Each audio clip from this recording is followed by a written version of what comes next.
Look, first of all,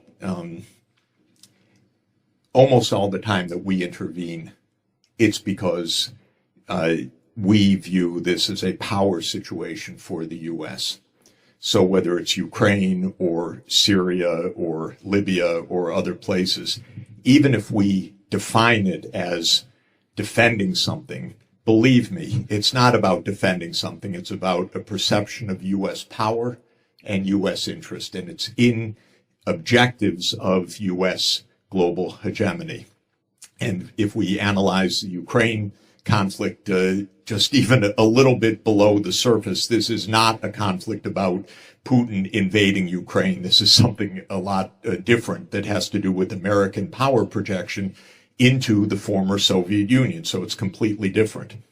Second, if we decide we're the police, which we do, you can't imagine how cynical bullshit we use to justify our actions. We used the cynical bullshit that we're defending the people of Benghazi to bomb the hell out of Libya to kill Muammar Gaddafi. Why did we do that? Well, I'm kind of an expert on that region, and I can tell you maybe because Sarkozy didn't like Gaddafi. There's no much deeper reason except Hillary liked every bombing she could get her hands on. And Obama was kind of convinced. My Secretary of State says, go with it. So why don't we go with the NATO expedition? It had nothing to do with Libya. It unleashed 15 years of chaos, cheated the UN Security Council, because like everything else we've done, it was on false pretenses.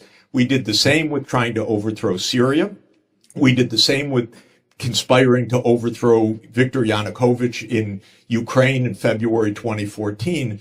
So the problem with this argument is we're not nice guys. We're not trying to save the world. We're not trying to make democracies.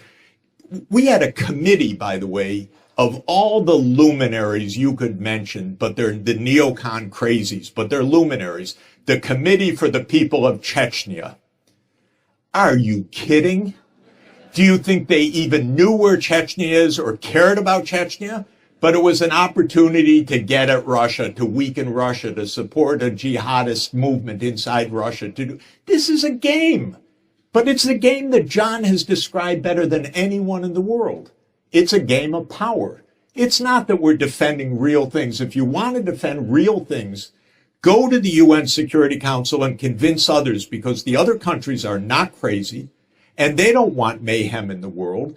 But we play games, so they say, that's a game, Iraq, which was obviously a game before we went in. It was obviously Colin Powell could not move his lips without lying that day.